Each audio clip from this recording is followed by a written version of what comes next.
Good morning students, my self Rajeshwari Devi Rathore, assistant professor in history. आज हम BA part 3 का paper 2 आधुनिक विश्व का इतिहास जो है उसमें हम नया टॉपिक ले रहे हैं 19वीं शताब्दी में राष्ट्रवाद का उदय। और इसके अंतर्गत हम लेंगे आज जर्मनी का राष्ट्रीय एकीकरण। तो जर्मनी का राष्ट्रीय एकीकरण, पहले हम लेंगे जर्मनी के एकीकरण की राह में आने वाले व्यवधान।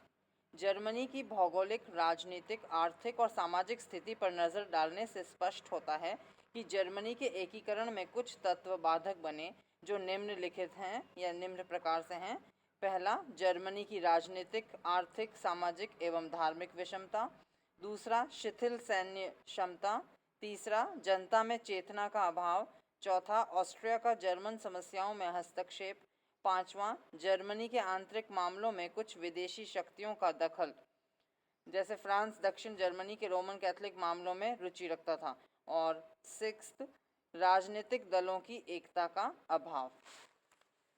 अब हम लेंगे जर्मनी के एकीकरण में सहायक तत्व। तो पहला है उदारवादी दृष्टिकोण वाले सुधारकों का अभ्युदय। जर्मनी की विपरीत परिस्थितियों के मध्य से आशा की किरण लेकर कुछ विचारक जर्मनी के एकीकरण के लिए आगे आए जो उल्लेखनीय हैं। प्रशिया के स्टीन, हार्डेबर्ग, शार्नहास्ट, हम्बोल्ट आदि। दूसरा है जर्मनी और मेटरनिख। 1815 के वियना कांग्रेस अधिवेशन का उत्पाद मेटरनिख था। इसे जर्मनी एकीकरण का धुर विरोधी माना जाता है। मेटरनिख की कार्य संस्कृति ने जर्मनी को न केवल पंगु बनाया अपितु हतोत्साहित कर दिया। कुछ राज्यों के शासकों ने विश्वविद्यालयों और प्रेस को स्वतंत्रता दी और 1819 में एक जर्मन विद्यार्थी कार्ल सैंड ने कोत्जलीन की हत्या कर दी, जो कि प्रतिक्रियावादी लेखक था। तब उदारवाद से भयातुर मेटरनिख ने 1819 में काल्सवाद कानून पारित करवाए। इनसे प्रेस और प्रकाशन पंगु हो गए। इतना ही नहीं, विश्वविद्यालयों में पर्यवेक्षकों की नियुक्ति, कक्षा और गिरजाघरों में गुप्तचर तैनात किए गए। 1820 में उसने डायट द्वारा विचारणीय विषयों पर प्रतिबंध लगा दिया। इस प्रकार मेटरनिख की ये चेष्टा रही कि प्रशिया को सुधारों से दूर रखा जाए। नेक्स्ट थर्ड है फ्रैंकफर्ट संसद 1848।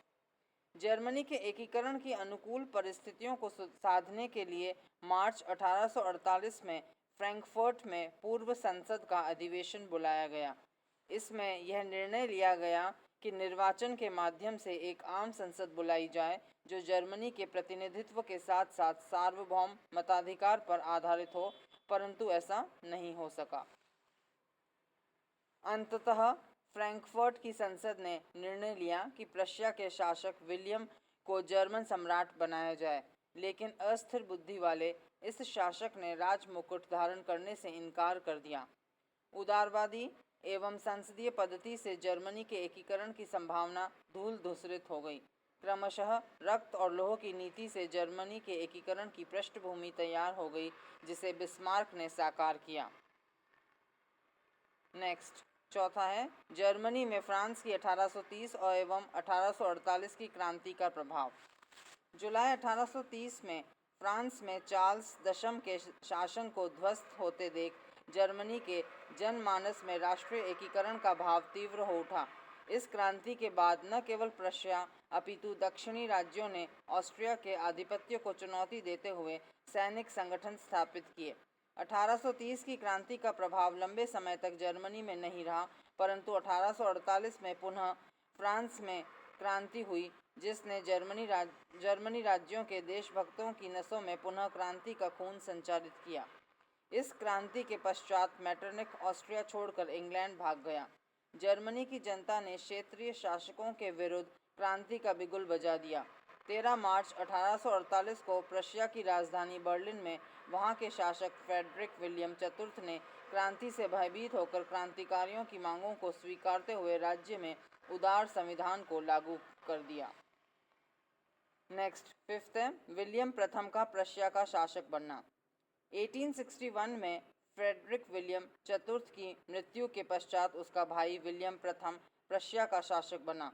उसका संवैधानिक सुधारों में विश्वास नहीं था। वह सैनिक कट्टरवाद का पक्षधर था। राज्यारोहण के पश्चात विलियम प्रथम ने प्रशिया को सैनिक दृष्टि से मजबूत बनाना चाहा, जिसके लिए धन की ज़रूरत समझी। इस मंतव्य की पूर्ति के लिए प्रतिनिधि सभा की सहमति भी आवश्यक थी, परंतु प्रतिनिधि सभा ने धन की स्वीकृति देने से इनकार कर दिया। इस प्रकार सम्राट तथा प्रतिनिधि सभा के मध्य गतिरोध से संवैधानिक गतिरोध पैदा हो गया। नेक्स्ट 6 है ज़ोल्वेरिन का प्रादुर्भाव। ज़ोल्वेरिन या सीमा शुल्क संघ की स्थापना 1819 में हुई। 1834 तक जर्मनी के सभी राज्य अपने आर्थिक हितों को साधते हुए इसके सदस्य बन गए। इसके परिणाम स्वरूप प्रशिया का नेतृत्व उभर कर आया।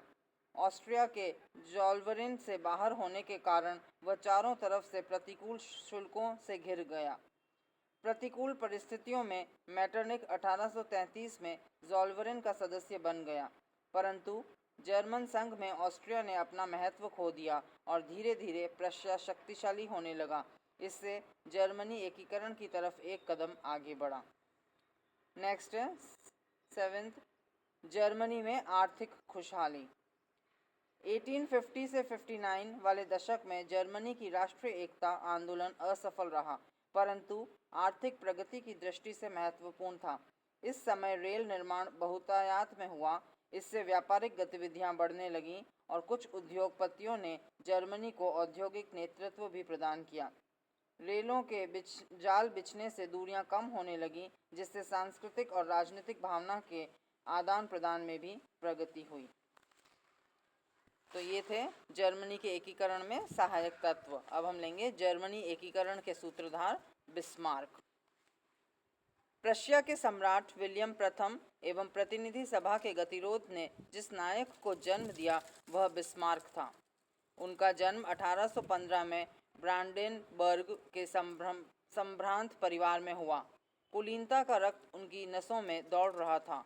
ओटोवान बिस्मार्क शॉनहाउजेन विश्वविद्यालयी शिक्षा प्राप्त करके प्रशिया की असैनिक सेवा में चुन लिया गया, परंतु उसकी नीरसता से ऊब कर शीघ्र ही उसे छोड़ दिया।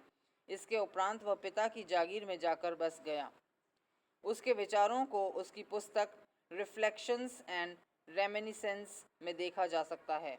उसमें परिस्थितियों एवं व्यक्तियों को समझने की विलक्षण प्रतिभा थी। बिस्मार्क जर्मनी राष्ट्रवाद का दीवाना था। वह जर्मनी की आवश्यकताओं की पूर्ति के लिए किसी भी स्तर पर पहुंचने को तैयार रहता था। बिस्मार्क ने 1847 में राजनीति में पदार्पण किया।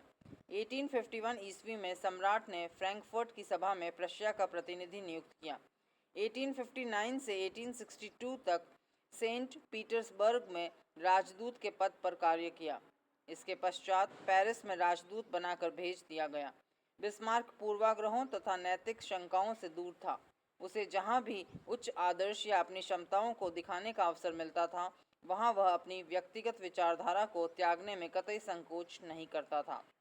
1862 में बिस्मार्क प्रशिया का चांसलर बना। वह प्रशिया के नेतृत्व में जर्मनी के एकीकरण का स्वप्न देखता था। उसका विश्वास था कि जर्मनी उदारवादी आदर्शों के लिए नहीं, वरन शक्ति के लिए प्रशिया की ओर देख रहा है।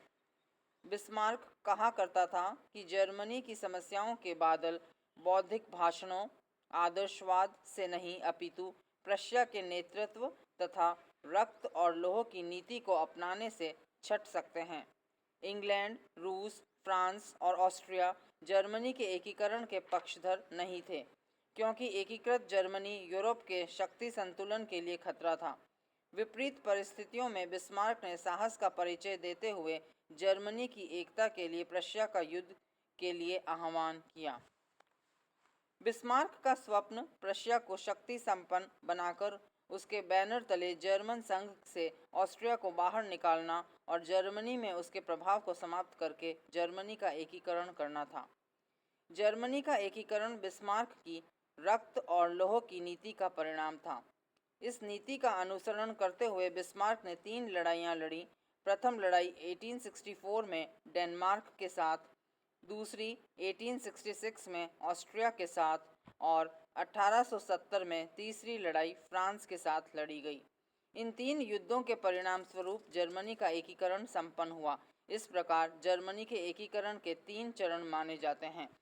तो हम ये जर्मनी के एकीकरण के तीनों चरण अगले वीडियोज़ में करेंगे। आज हम यहीं तक करेंगे।